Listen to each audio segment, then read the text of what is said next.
Sherlock Holmes by Arthur Conan Doyle. The Adventure of the Speckled Band. If you enjoy classic audiobooks, consider subscribing. New stories are released every day. Let me know in the comments which story you'd like next. On glancing over my notes of the 70-odd cases in which I have, during the last 8 years, studied the methods of my friend Sherlock Holmes, I find many tragic, some comic, a large number merely strange, but none commonplace. For, working as he did, rather for the love of his art than for the acquirement of wealth, he refused to associate himself with any investigation which did not tend towards the unusual, and even the fantastic. Of all these varied cases, however, I cannot recall any which presented more singular features than that which was associated with the well-known Surrey family of the Roylotts of Stoke Moran. The events in question occurred in the early days of my association with Holmes, when we were sharing rooms as bachelors in Baker Street. It is possible that I might have placed them upon record before, but a promise of secrecy was made at the time, from which I have only been freed during the last month by the untimely death of the lady to whom the pledge was given. It is perhaps as well that the facts should now come to light, for I have reasons to know that there are widespread rumours as to the death of Dr. Grimesby Roylott, which tends to make the matter even more terrible than the truth. It was early in April in the year 83 that I woke one morning to find Sherlock Holmes standing, fully dressed, by the side of my bed. He was a late riser, as a rule, and as the clock on the mantelpiece showed me that it was only 7:15, I blinked up at him in some surprise, and perhaps just a little resentment, for I was myself regular in my habits. "Very sorry to knock you up, Watson," said he, "but it's the common lot this morning." "Mrs. Hudson has been knocked up," she retorted upon me, "and I on you." "What is it then? A fire?" "No, a client. It seems that a young lady has arrived in a considerable state of excitement, who insists upon seeing me. She is waiting now in the sitting room. Now, when young ladies wander about the metropolis at this hour of the morning, and knock sleepy people up out of their beds, I presume that it is something very pressing which they have to communicate. Should it prove to be an interesting case, you would, I am sure, wish to follow it from the outset. I thought, at any rate, that I should call you and give you the chance." "My dear fellow, I would not miss it for anything." I had no keener pleasure than in following Holmes in his professional investigations, and in admiring the rapid deductions, as swift as intuitions, and yet always founded on a logical basis, with which he unravelled the problems which were submitted to him. I rapidly threw on my clothes, and was ready in a few minutes to accompany my friend down to the sitting room. A lady dressed in black and heavily veiled, who had been sitting in the window, rose as we entered. "Good morning, madam," said Holmes cheerily. "My name is Sherlock Holmes. This is my intimate friend and associate, Dr. Watson, before whom you can speak as freely as before myself." "Ha! I am glad to see that Mrs. Hudson has had the good sense to light the fire. Pray, draw up to it, and I shall order you a cup of hot coffee, for I observe that you are shivering."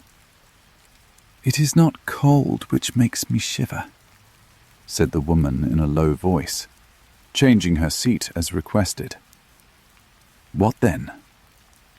"It is fear, Mr. Holmes. It is terror." She raised her veil as she spoke, and we could see that she was indeed in a pitiable state of agitation, her face all drawn and grey, with restless, frightened eyes, like those of some hunted animal. Her features and figure were those of a woman of 30, but her hair was shot with premature grey, and her expression was weary and haggard.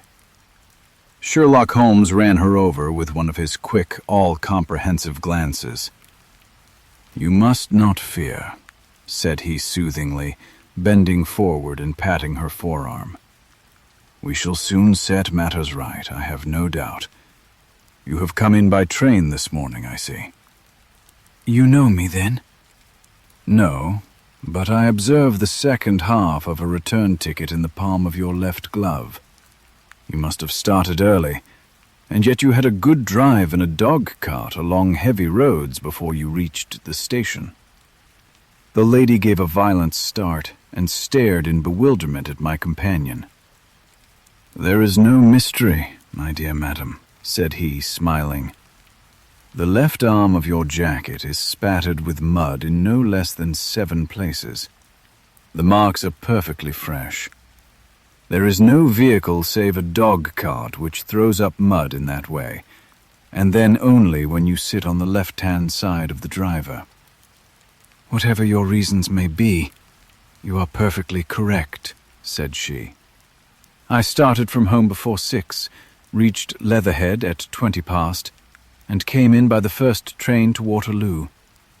Sir, I can stand this strain no longer. I shall go mad if it continues. I have no one to turn to, none, save only one who cares for me, and he, poor fellow, can be of little aid. I have heard of you, Mr. Holmes. I have heard of you from Mrs. Farintosh, whom you helped in the hour of her sore need. It was from her that I had your address. Oh, sir, do you not think that you could help me too, and at least throw a little light through the dense darkness which surrounds me? At present it is out of my power to reward you for your services, but in a month or 6 weeks I shall be married, with the control of my own income, and then at least you shall not find me ungrateful." Holmes turned to his desk and, unlocking it, drew out a small casebook which he consulted. "Farintosh," said he. "Ah, yes, I recall the case. It was concerned with an opal tiara. I think it was before your time, Watson. I can only say, madam, that I shall be happy to devote the same care to your case as I did to that of your friend. As to reward, my profession is its own reward, but you are at liberty to defray whatever expenses I may be put to, at the time which suits you best. And now I beg that you will lay before us everything that may help us in forming an opinion upon the matter." "Alas," replied our visitor, "the very horror of my situation lies in the fact that my fears are so vague, and my suspicions depend so entirely upon small points, which might seem trivial to another, that even he to whom of all others I have a right to look for help and advice looks upon all that I tell him about it as the fancies of a nervous woman. He does not say so, but I can read it from his soothing answers and averted eyes. But I have heard, Mr. Holmes, that you can see deeply into the manifold wickedness of the human heart. You may advise me how to walk amid the dangers which encompass me." "I am all attention, madam." "My name is Helen Stoner, and I am living with my stepfather, who is the last survivor of one of the oldest Saxon families in England, the Roylotts of Stoke Moran, on the western border of Surrey." Holmes nodded his head. "The name is familiar to me," said he. "The family was at one time among the richest in England, and the estates extended over the borders into Berkshire in the north and Hampshire in the west. In the last century, however, 4 successive heirs were of a dissolute and wasteful disposition, and the family ruin was eventually completed by a gambler in the days of the Regency. Nothing was left save a few acres of ground and the 200-year-old house, which is itself crushed under a heavy mortgage. The last squire dragged out his existence there, living the horrible life of an aristocratic pauper. But his only son, my stepfather, Seeing that he must adapt himself to the new conditions, obtained an advance from a relative, which enabled him to take a medical degree and went out to Calcutta, where, by his professional skill and his force of character, he established a large practice. In a fit of anger, however, caused by some robberies which had been perpetrated in the house, he beat his native butler to death and narrowly escaped a capital sentence. As it was, he suffered a long term of imprisonment and afterwards returned to England a morose and disappointed man. When Dr. Roylott was in India, he married my mother, Mrs. Stoner, the young widow of Major General Stoner of the Bengal Artillery. My sister Julia and I were twins, and we were only 2 years old at the time of my mother's remarriage. She had a considerable sum of money, not less than £1,000 a year, and this she bequeathed to Dr. Roylott entirely while we resided with him, with the provision that a certain annual sum should be allowed to each of us in the event of our marriage. Shortly after our return to England, my mother died. She was killed 8 years ago in a railway accident near Crewe. Dr. Roylott then abandoned his attempts to establish himself in practice in London and took us to live with him in the old ancestral house at Stoke Moran. The money which my mother had left was enough for all our wants, and there seemed to be no obstacle to our happiness. But a terrible change came over our stepfather about this time. Instead of making friends and exchanging visits with our neighbours, who had at first been overjoyed to see a Roylott of Stoke Moran back in the old family seat, he shut himself up in his house and seldom came out save to indulge in ferocious quarrels with whoever might cross his path. Violence of temper approaching to mania has been hereditary in the men of the family, and in my stepfather's case it had, I believe, been intensified by his long residence in the tropics. A series of disgraceful brawls took place, 2 of which ended in the police court, until at last he became the terror of the village, and the folks would fly at his approach, for he is a man of immense strength and absolutely uncontrollable in his anger. Last week he hurled the local blacksmith over a parapet into a stream, and it was only by paying over all the money which I could gather together that I was able to avert another public exposure. He had no friends at all, save the wandering gypsies, and he would give these vagabonds leave to encamp upon the few acres of bramble-covered land which represent the family estate, and would accept in return the hospitality of their tents, wandering away with them sometimes for weeks on end.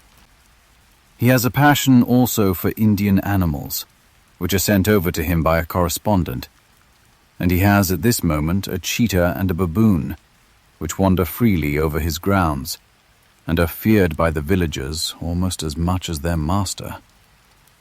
You can imagine, from what I say, that my poor sister Julia and I had no great pleasure in our lives.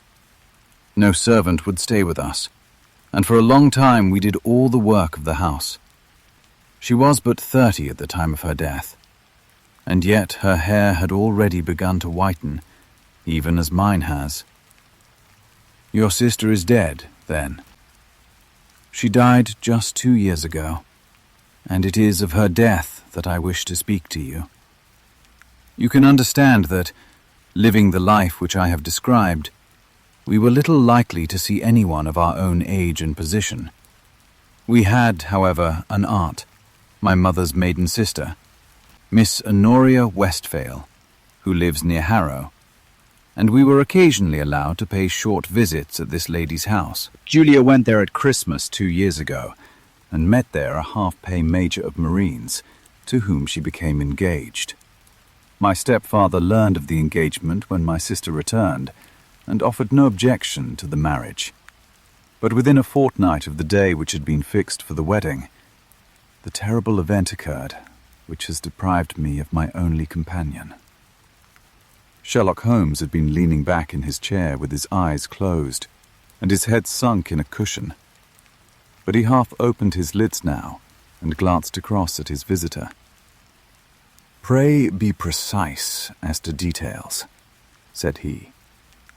"It is easy for me to be so, for every event of that dreadful time is seared into my memory. The manor house is, as I've already said, very old, and only one wing is now inhabited. The bedrooms in this wing are on the ground floor, the sitting rooms being in the central block of the buildings. Of these bedrooms, the first is Dr. Roylott's, the second my sister's, and the third my own. There is no communication between them, but they all open out into the same corridor. Do I make myself plain?"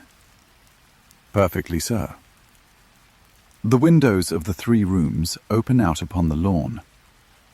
That fatal night, Dr. Roylott had gone to his room early, though we knew that he had not retired to rest, for my sister was troubled by the smell of the strong Indian cigars, which it was his custom to smoke. She left her room, therefore, and came into mine, where she sat for some time, chatting about her approaching wedding. At 11 o'clock she rose to leave me, but she paused at the door and looked back.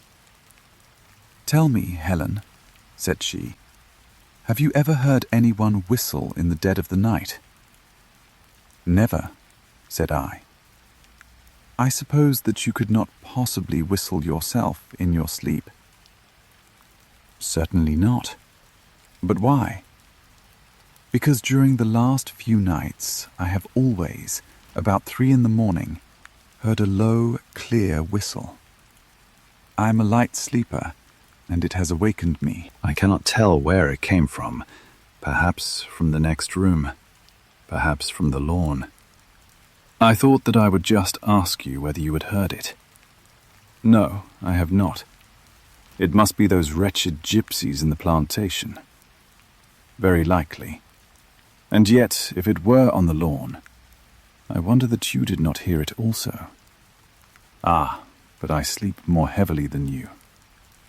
"Well, it is of no great consequence at any rate." She smiled back at me, closed my door, and a few moments later I heard her key turn in the lock. "Indeed," said Holmes. "Was it your custom always to lock yourselves in at night?" "Always." "And why?" "I think that I mentioned to you that the doctor kept a cheetah and a baboon. We had no feeling of security unless our doors were locked." "Quite so. Pray proceed with your statement." "I could not sleep that night. A vague feeling of impending misfortune impressed me. My sister and I, you will recollect, were twins, and you know how subtle are the links which bind 2 souls which are so closely allied. It was a wild night. The wind was howling outside, and the rain was beating and splashing against the windows. Suddenly, amid all the hubbub of the gale, there burst forth the wild scream of a terrified woman. I knew that it was my sister's voice. I sprang from my bed, wrapped a shawl round me, and rushed into the corridor. As I opened my door, I seemed to hear a low whistle, such as my sister described, and a few moments later a clanging sound, as if a mass of metal had fallen. As I ran down the passage, my sister's door was unlocked and revolved slowly upon its hinges. I stared at it horror-stricken, not knowing what was about to issue from it. By the light of the corridor lamp, I saw my sister appear at the opening, her face blanched with terror, her hands groping for help, her whole figure swaying to and fro like that of a drunkard. I ran to her and threw my arms round her, but at that moment her knees seemed to give way and she fell to the ground. She writhed as one who is in terrible pain, and her limbs were dreadfully convulsed. At first I thought that she had not recognized me, But as I bent over her, she suddenly shrieked out in a voice which I shall never forget. "Oh my God! Helen! It was the band! The Speckled Band!" There was something else which she would fain have said, and she stabbed with her finger into the air in the direction of the doctor's room. But a fresh convulsion seized her and choked her words. I rushed out, calling loudly for my stepfather, and I met him hastening from his room in his dressing gown. When he reached my sister's side, she was unconscious, and though he poured brandy down her throat and sent for medical aid from the village, all efforts were in vain, for she slowly sank and died without having recovered her consciousness. Such was the dreadful end of my beloved sister. "One moment," said Holmes. "Are you sure about this whistle and metallic sound? Could you swear to it?" That was what the county coroner asked me at the inquiry. It is my strong impression that I heard it. And yet, among the crash of the gale and the creaking of an old house, I may possibly have been deceived. "Was your sister dressed?" "No, she was in her nightdress. In her right hand was found the charred stump of a match, and in her left a matchbox, showing that she had struck a light and looked about her when the alarm took place. That is important. And what conclusions did the coroner come to?"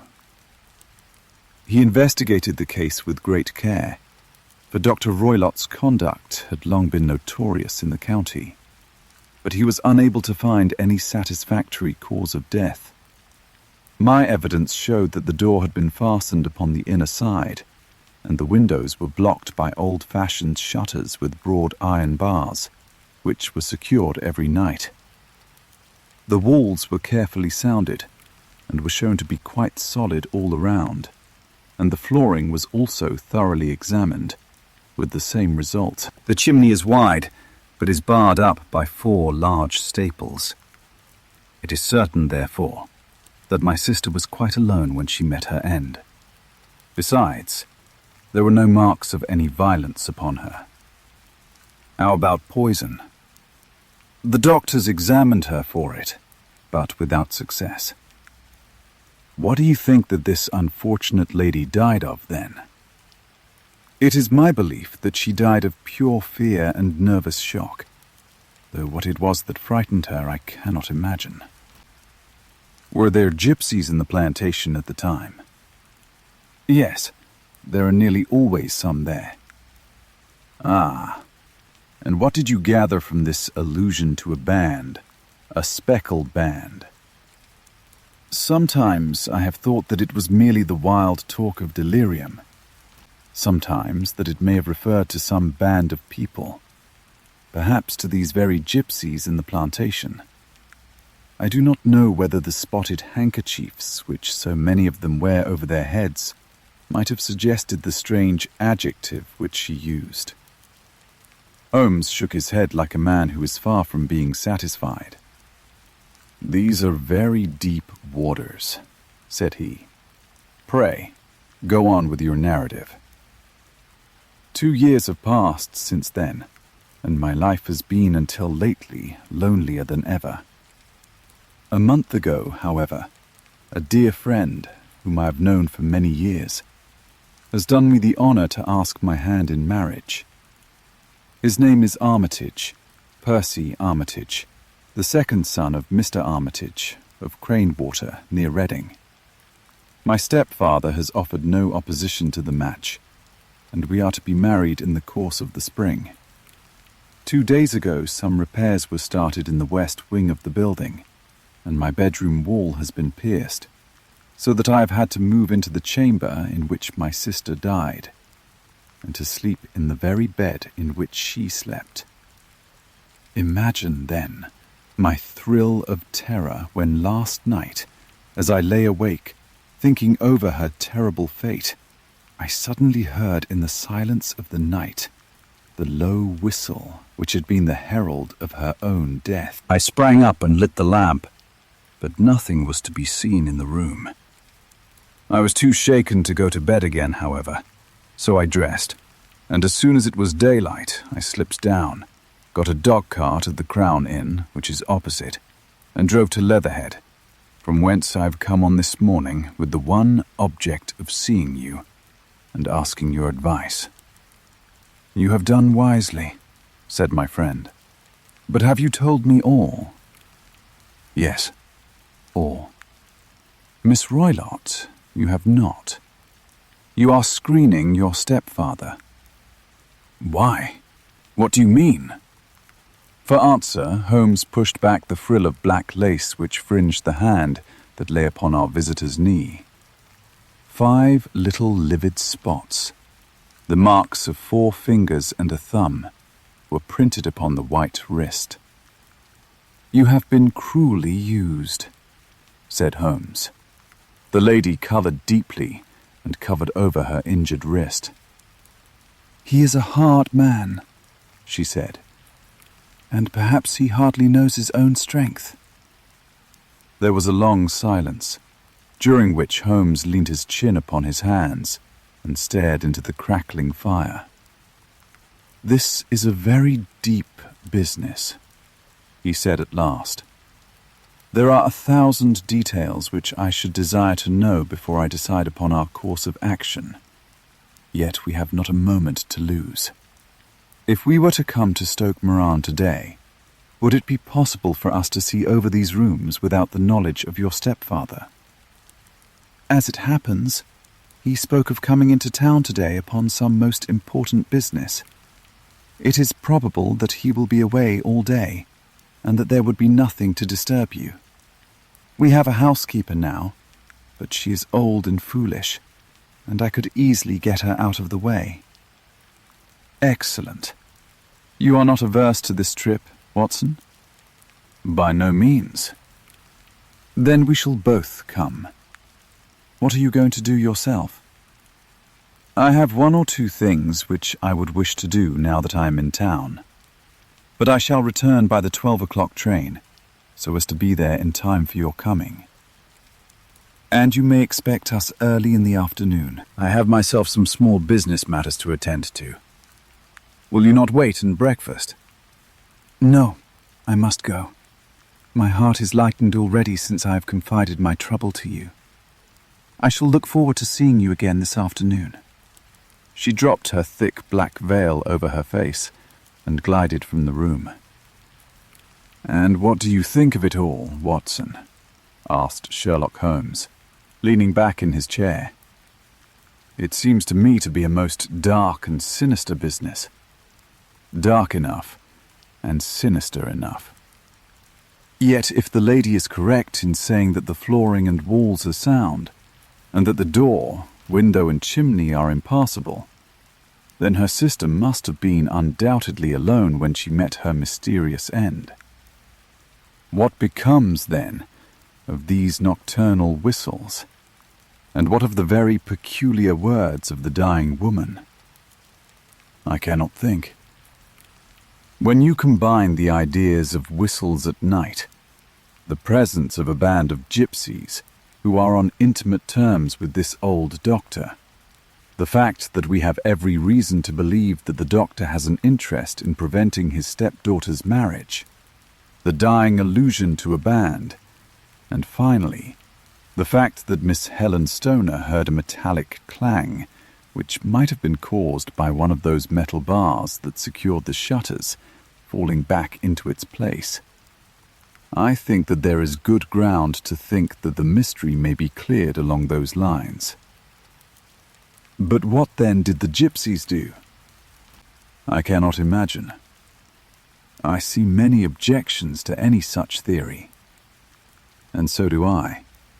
It is precisely for that reason that we are going to Stoke Moran this day. I want to see whether the objections are fatal, or if they may be explained away. But what in the name of the devil? The ejaculation had been drawn from my companion by the fact that our door had been suddenly dashed open, and that a huge man had framed himself in the aperture. His costume was a peculiar mixture of the professional and of the agricultural, having a black top hat, a long frock coat, and a pair of high gaiters, with a hunting crop swinging in his hand. So tall was he that his hat actually brushed the crossbar of the doorway, and his breadth seemed to span it across from side to side. A large face, seared with 1,000 wrinkles, burned yellow with the sun, and marked with every evil passion, was turned from one to the other of us, while his deep-set, bile-shot eyes and his high, thin, fleshless nose gave him somewhat the resemblance to a fierce old bird of prey. "Which of you is Holmes?" asked this apparition. "My name, sir, but you have the advantage of me," said my companion quietly. "I am Dr. Grimsby Roylott of Stoke Moran." "Indeed, Doctor," said Holmes blandly. "Pray take a seat." "I will do nothing of the kind. My stepdaughter has been here. I have traced her. What has she been saying to you?" "It is a little cold for the time of the year," said Holmes. "What has she been saying to you?" screamed the old man furiously.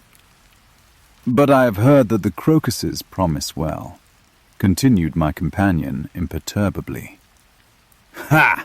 You put me off, do you?" said our new visitor, taking a step forward and shaking his hunting crop. "I know you, you scoundrel. I have heard of you before. You are Holmes, the meddler." My friend smiled. "Holmes, the busybody." His smile broadened. "Holmes, the Scotland Yard jack-in-office." Holmes chuckled heartily. "Your conversation is most entertaining," said he. "When you go out, close the door, for there is a decided draught." "I will go when I have had my say. Don't you dare to meddle with my affairs. I know that Miss Stoner has been here. I traced her. I am a dangerous man to fall foul of. See here." He stepped swiftly forward, seized the poker, and bent it into a curve with his huge brown hands. "See that you keep yourself out of my grip," he snarled, and hurling the twisted poker into the fireplace, he strode out of the room. "He seems a very amiable person," said Holmes, laughing. "I am not quite so bulky, but if he had remained, I might have shown him that my grip was not much more feeble than his own." As he spoke, he picked up the steel poker and, with a sudden effort, straightened it out again. Fancy his having the insolence to confound me with the official detective force. This incident gives zest to our investigation, however, and I only trust that our little friend will not suffer from her imprudence in allowing this brute to trace her. Now, Watson, we shall order breakfast, and afterwards I shall walk down to Doctor's Commons, where I hope to get some data which may help us in this matter. It was nearly 1 o'clock when Sherlock Holmes returned from his excursion. He held in his hand a sheet of blue paper, scrawled over with notes and figures. "I have seen the will of the deceased wife," said he. "To determine its exact meaning, I have been obliged to work out the present prices of the investments with which it is concerned. The total income, which at the time of the wife's death was little short of £1,100, is now, through the fall in agricultural prices, not more than £750. Each daughter can claim an income of £250 in case of marriage. It is evident, therefore, that if both girls had married, this beauty would have had a mere pittance, while even one of them would cripple him to a very serious extent. My morning's work has not been wasted, since it has proved that he has the very strongest motives for standing in the way of anything of the sort. And now, Watson, this is too serious for dawdling, especially as the old man is aware that we are interesting ourselves in his affairs. So, if you are ready, we shall call a cab and drive to Waterloo. I should be very much obliged if you would slip your revolver into your pocket. An Ely's number. 2 is an excellent argument with gentlemen who can twist steel pokers into knots. That and a toothbrush are, I think, all that we need. At Waterloo, we were fortunate in catching a train for Leatherhead, where we hired a trap at the station inn and drove for 4 or 5 miles through the lovely Surrey lanes.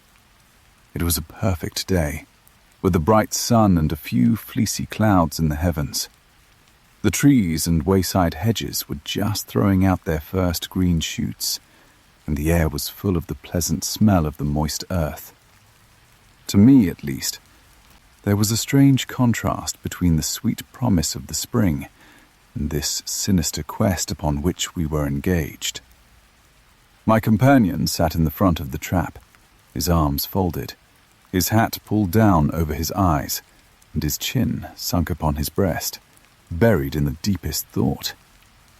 Suddenly, however, he started, tapped me on the shoulder, and pointed over the meadows. "Look there," said he. A heavily timbered park stretched up in a gentle slope, thickening into a grove at the highest point. From amid the branches there jutted out the grey gables and high roof tree of a very old mansion. "Stoke Moran," said he. "Yes, sir. That be the house of Dr. Grimesby Roylott," remarked the driver. "There is some building going on there," said Holmes. "That is where we are going." "There's the village," said the driver, pointing to a cluster of roofs some distance to the left. "But if you want to get to the house, you'll find it shorter to get over this stile, and so by the footpath over the fields. There it is, where the lady is walking." "And the lady, I fancy, is Miss Stoner," observed Holmes, shading his eyes. "Yes, I think we had better do as you suggest." We got off, paid our fare, and the trap rattled back on its way to Leatherhead. "I thought it as well," said Holmes as we climbed the stile, "that this fellow should think we had come here as architects or on some definite business. It may stop his gossip." "Good afternoon, Miss Stoner. You see that we have been as good as our word." Our client of the morning had hurried forward to meet us, with a face which spoke her joy. "I have been waiting so eagerly for you," she cried, shaking hands with us warmly. "All has turned out splendidly. Dr. Roylott has gone to town, and it is unlikely that he will be back before evening." "We have had the pleasure of making the doctor's acquaintance," said Holmes, and in a few words he sketched out what had occurred. Miss Stoner turned white to the lips as she listened. "Good heavens!" she cried. "He has followed me, then?" "So it appears." "He is so cunning that I never know when I am safe from him. What will he say when he returns?" "He must guard himself, for he may find that there is someone more cunning than himself upon his track. You must lock yourself up from him tonight. If he is violent, we shall take you away to your aunt's at Harrow. Now, we must make the best use of our time, so kindly take us at once to the rooms which we are to examine." The building was of grey, lichen-blotched stone, with a high central portion and 2 curving wings, like the claws of a crab, thrown out on each side. In one of these wings the windows were broken and blocked with wooden boards, while the roof was partly caved in, a picture of ruin. The central portion was in little better repair, but the right-hand block was comparatively modern, and the blinds in the windows, with the blue smoke curling up from the chimneys, showed that this was where the family resided. Some scaffolding had been erected against the end wall, and the stonework had been broken into, but there were no signs of any workmen at the moment of our visit. Holmes walked slowly up and down the ill-trimmed lawn and examined with deep attention the outsides of the windows. "This, I take it, belongs to the room in which you used to sleep, the center one to your sisters, and the one next to the main building to Dr. Roylott's chamber? Exactly so. But I am now sleeping in the middle one. Pending the alterations, as I understand. By the way, there does not seem to be any very pressing need for repairs at that end wall." There were none. "I believe that it was an excuse to move me from my room." "Ah, that is suggestive.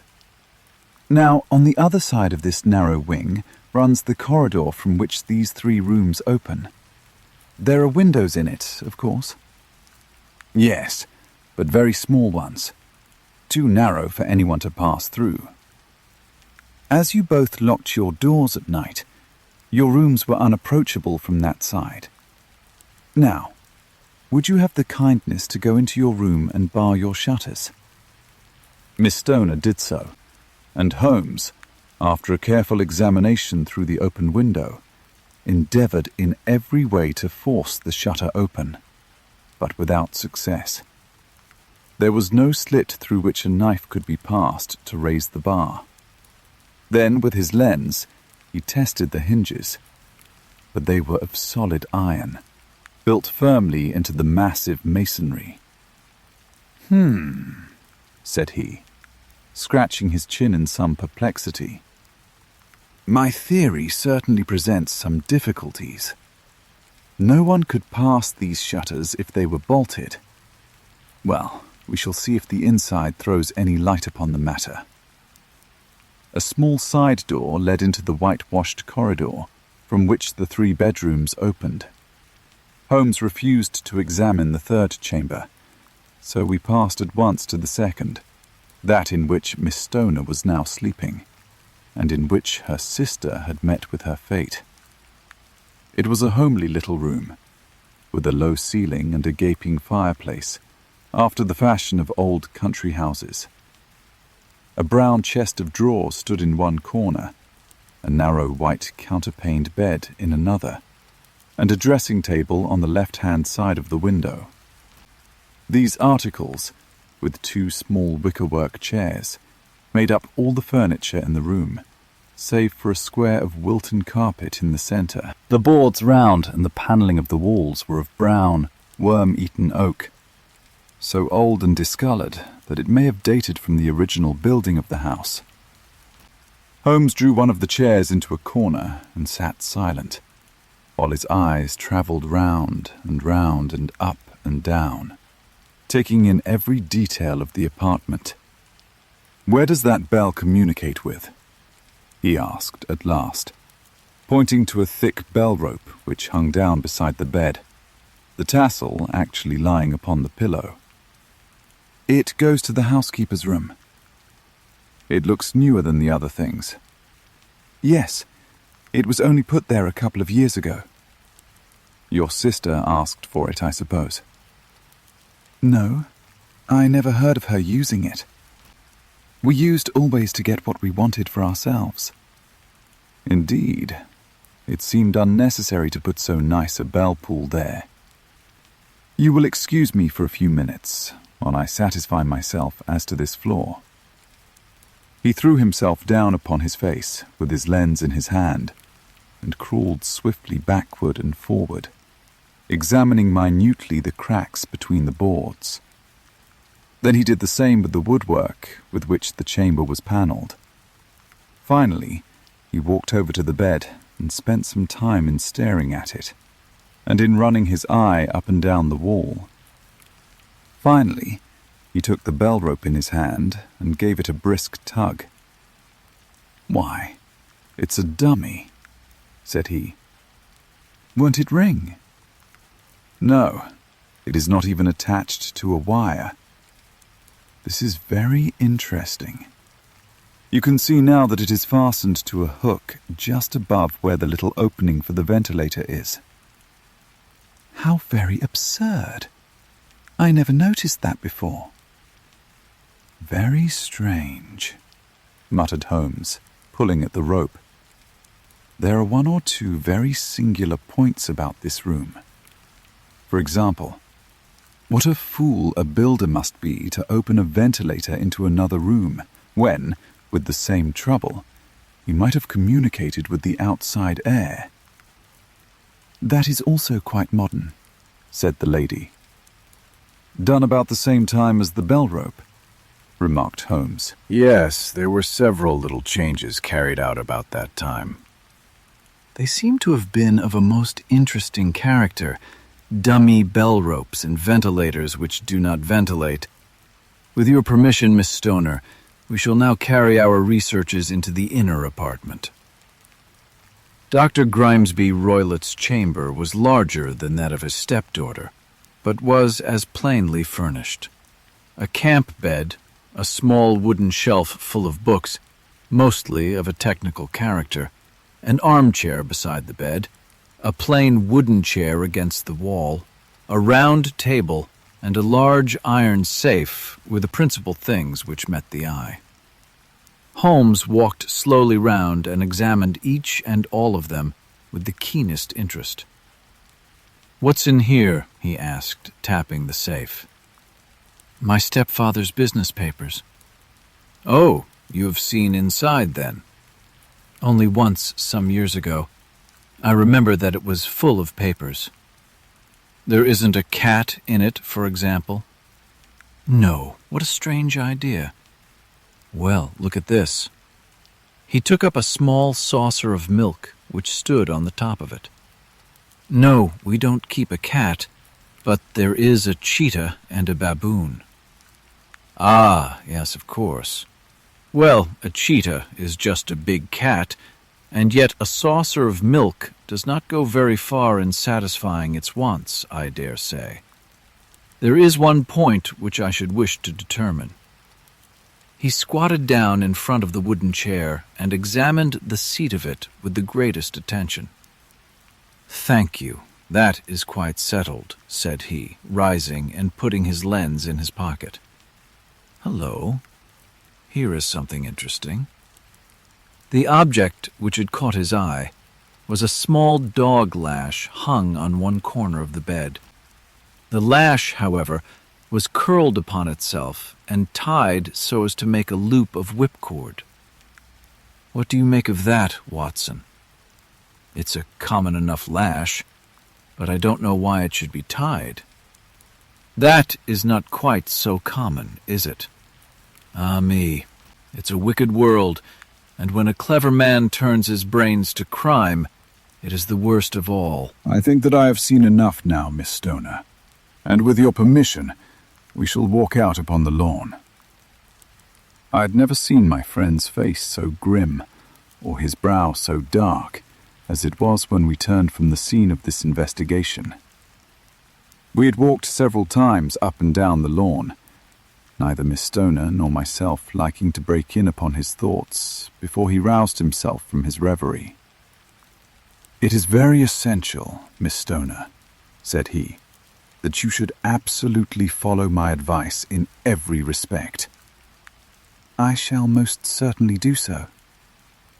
"The matter is too serious for any hesitation. Your life may depend upon your compliance." "I assure you that I am in your hands."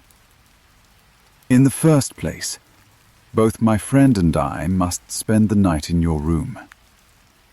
Both Miss Stoner and I gazed at him in astonishment. "Yes, it must be so. Let me explain. I believe that is the village inn over there." "Yes, that is the Crown." "Very good. Your windows would be visible from there?" "Certainly." "You must confine yourself to your room, on pretense of a headache, when your stepfather comes back. Then, when you hear him retire for the night, you must open the shutters of your window, undo the hasp, put your lamp there as a signal to us, and then withdraw quietly with everything which you are likely to want into the room which you used to occupy. I have no doubt that, in spite of the repairs, you could manage there for one night." "Oh, yes, easily." "The rest you will leave in our hands." "But what will you do?" "We shall spend the night in your room, and we shall investigate the cause of this noise which has disturbed you." "I believe, Mr. Holmes, that you have already made up your mind," said Miss Stoner, laying her hand upon my companion's sleeve. Perhaps I have. "Then for pity's sake tell me what was the cause of my sister's death." I should prefer to have clearer proofs before I speak. "You can at least tell me whether my own thought is correct, and if she died from some sudden fright." No, I do not think so. I think that there was probably some more tangible cause. And now, Miss Stoner, we must leave you, for if Dr. Roylott returned and saw us, our journey would be in vain. Goodbye, and be brave, for if you will do what I have told you, you may rest assured that we shall soon drive away the dangers that threaten you." Sherlock Holmes and I had no difficulty in engaging a bedroom and sitting room at the Crown Inn. They were on the upper floor, and from our window we could command a view of the avenue gate and of the inhabited wing of Stoke Moran Manor House. At dusk, we saw Dr. Grimesby Roylott drive past, his huge form looming up beside the little figure of the lad who drove him. The boy had some slight difficulty in undoing the heavy iron gates, and we heard the hoarse roar of the doctor's voice and saw the fury with which he shook his clenched fists at him. The trap drove on, and a few minutes later we saw a sudden light spring up among the trees as the lamp was lit in one of the sitting rooms. "Do you know, Watson," said Holmes, as we sat together in the gathering darkness, "I have really some scruples as to taking you tonight. There is a distinct element of danger. Can I be of assistance? Your presence might be invaluable." "Then I shall certainly come." "It is very kind of you." "You speak of danger. You have evidently seen more in these rooms than was visible to me." "No, but I fancy that I may have deduced a little more." I imagine that you saw all that I did. "I saw nothing remarkable save the bell rope, and what purpose that could answer, I confess, is more than I can imagine." "You saw the ventilator too?" "Yes, but I do not think that it is such a very unusual thing to have a small opening between two rooms. It was so small that a rat could hardly pass through." "I knew that we should find a ventilator before ever we came to Stoke Moran." "My dear Holmes." "Oh yes, I did. You remember in her statement she said that her sister could smell Dr. Roylott's cigar. Now, of course, that suggested at once that there must be a communication between the two rooms. It could only be a small one, or it would have been remarked upon at the coroner's inquiry. I deduced a ventilator." "But what harm can there be in that?" "Well, there is at least a curious coincidence of dates. A ventilator is made, a cord is hung, and a lady who sleeps in the bed dies. Does not that strike you?" "I cannot as yet see any connection." "Did you observe anything very peculiar about that bed?" "No." "It was clamped to the floor. Did you ever see a bed fastened like that before?" "I cannot say that I have." "The lady could not move her bed.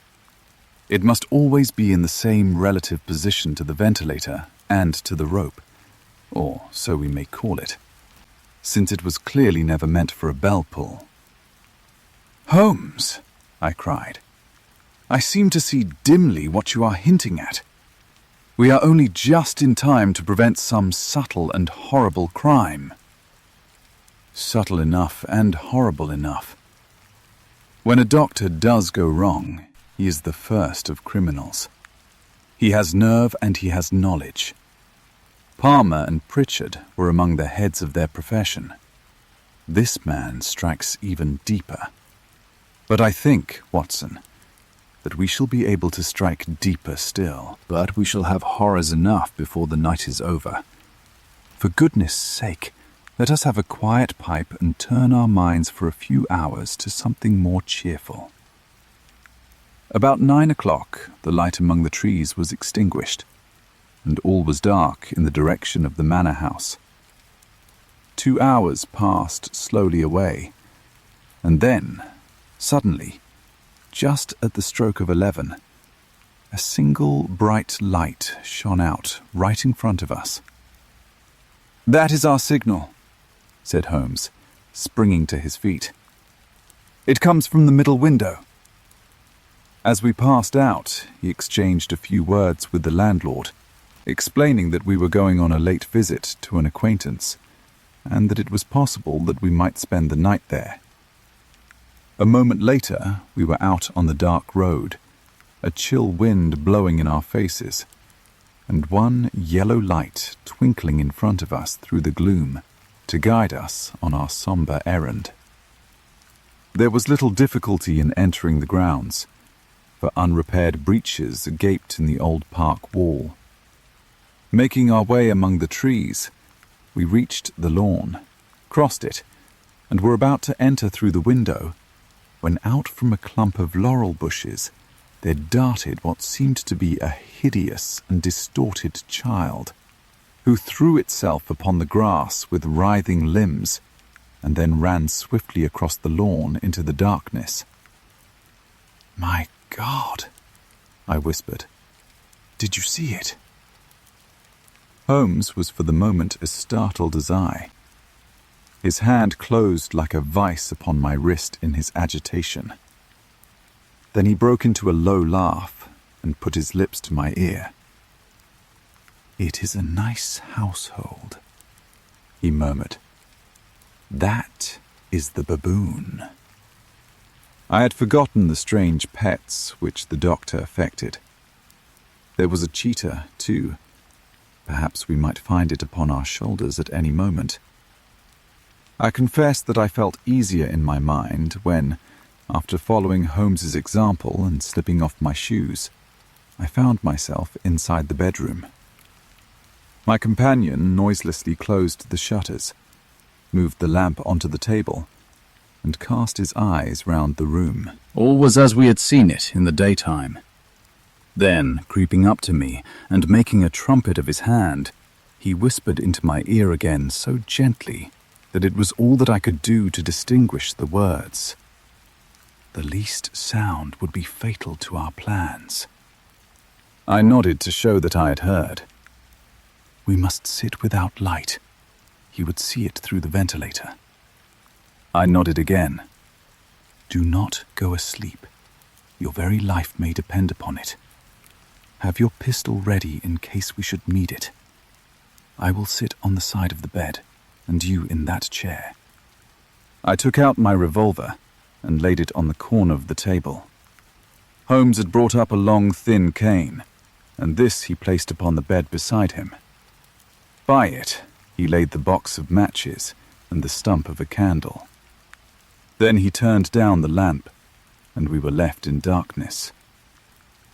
How shall I ever forget that dreadful vigil? I could not hear a sound, not even the drawing of a breath, and yet I knew that my companion sat open-eyed within a few feet of me, in the same state of nervous tension in which I was myself. The shutters cut off the least ray of light, and we waited in absolute darkness. From outside came the occasional cry of a night bird, and once at our very window, a long-drawn cat-like whine, which told us that the cheetah was indeed at liberty. Far away we could hear the deep tones of the parish clock, which boomed out every quarter of an hour.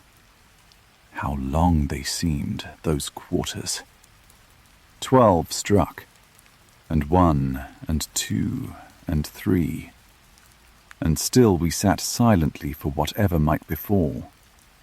Suddenly, there was the momentary gleam of a light up in the direction of the ventilator, which vanished immediately, but was succeeded by a strong smell of burning oil and heated metal.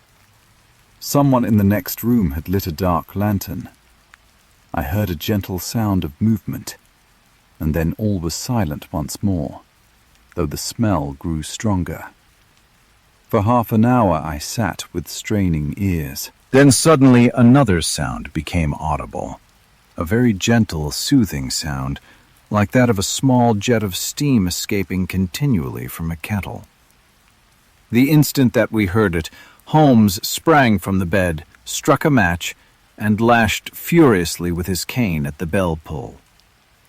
"You see it, Watson," he yelled. "You see it!" But I saw nothing. At the moment when Holmes struck the light, I heard a low, clear whistle. But the sudden glare flashing into my weary eyes made it impossible for me to tell what it was at which my friend lashed so savagely.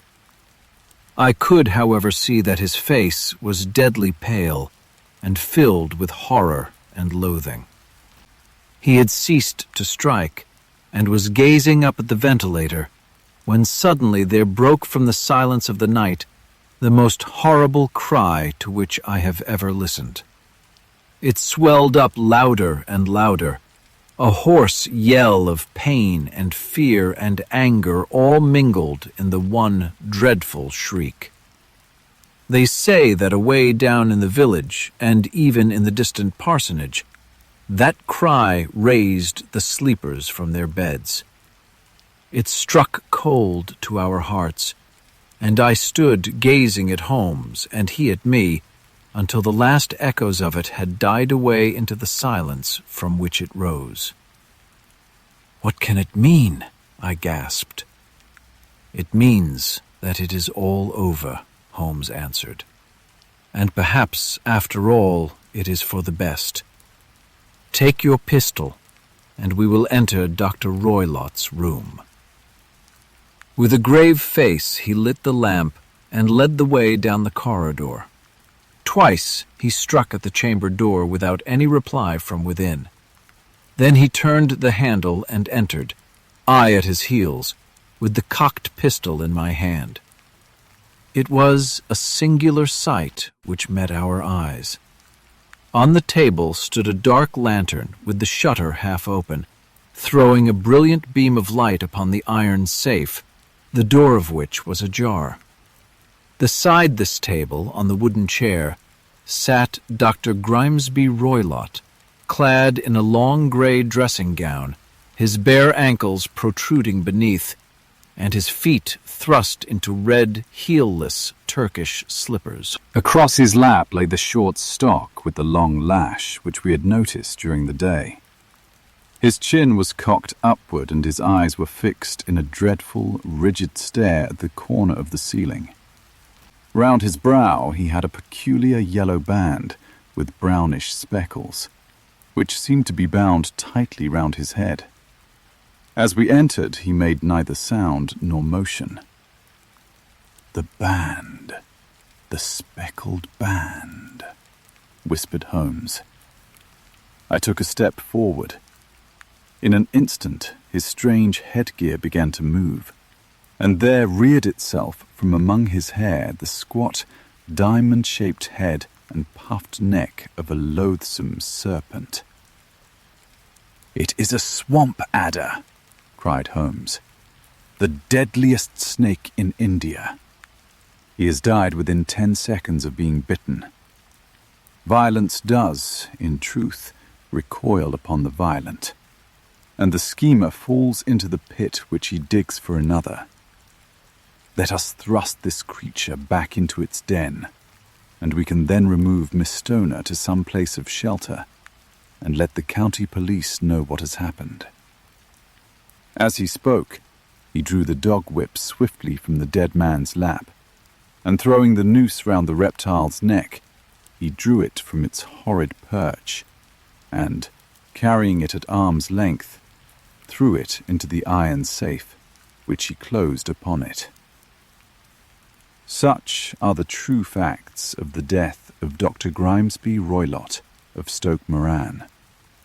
It is not necessary that I should prolong a narrative which has already run to too great a length by telling how we broke the sad news to the terrified girl, how we conveyed her by the morning train to the care of her good aunt at Harrow, of how the slow process of official inquiry came to the conclusion that the doctor met his fate while indiscreetly playing with a dangerous pet. The little which I had yet to learn of the case was told me by Sherlock Holmes as we travelled back next day. "I had," said he, "come to an entirely erroneous conclusion, which shows, my dear Watson, how dangerous it always is to reason from insufficient data." The presence of the gypsies and the use of the word band, which was used by the poor girl, no doubt, to explain the appearance which she had caught a hurried glimpse of by the light of her match, were sufficient to put me upon an entirely wrong scent. I can only claim the merit that I instantly reconsidered my position when, however, it became clear to me that whatever danger threatened an occupant of the room could not come either from the window or the door. My attention was speedily drawn, as I have already remarked to you, to this ventilator and to the bell rope which hung down to the bed. The discovery that this was a dummy and that the bed was clamped to the floor instantly gave rise to the suspicion that the rope was there as a bridge for something passing through the hole and coming to the bed. The idea of a snake instantly occurred to me, and when I coupled it with my knowledge that the doctor was furnished with a supply of creatures from India, I felt that I was probably on the right track. The idea of using a form of poison which could not possibly be discovered by any chemical test was just such a one as would occur to a clever and ruthless man who had had an Eastern training. The rapidity with which such a poison would take effect would also, from his point of view, be an advantage. It would be a sharp-eyed coroner indeed who could distinguish the two little dark punctures which would show where the poison fangs had done their work. Then I thought of the whistle. Of course he must recall the snake before the morning light revealed it to the victim. He had trained it, probably by the use of the milk which we saw, to return to him when summoned. He would put it through this ventilator at the hour that he thought best, with the certainty that it would crawl down the rope and land on the bed. It might or might not bite the occupant. Perhaps she might escape every night for a week, but sooner or later she must fall a victim. I had come to these conclusions before ever I had entered his room. An inspection of his chair showed me that he had been in the habit of standing on it, which of course would be necessary in order that he should reach the ventilator.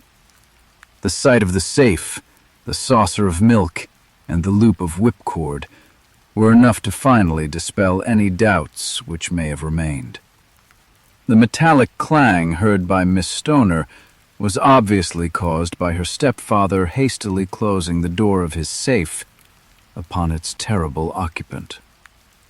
Having once made up my mind, you know the steps which I took in order to put the matter to the proof.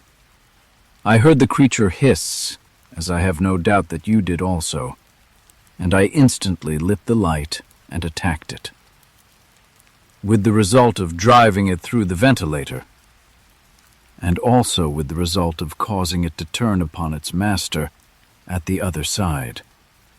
Some of the blows of my cane came home and roused its snakish temper, so that it flew upon the first person it saw. In this way I am no doubt indirectly responsible for Dr. Grimesby Roylott's death, and I cannot say that it is likely to weigh very heavily upon my conscience.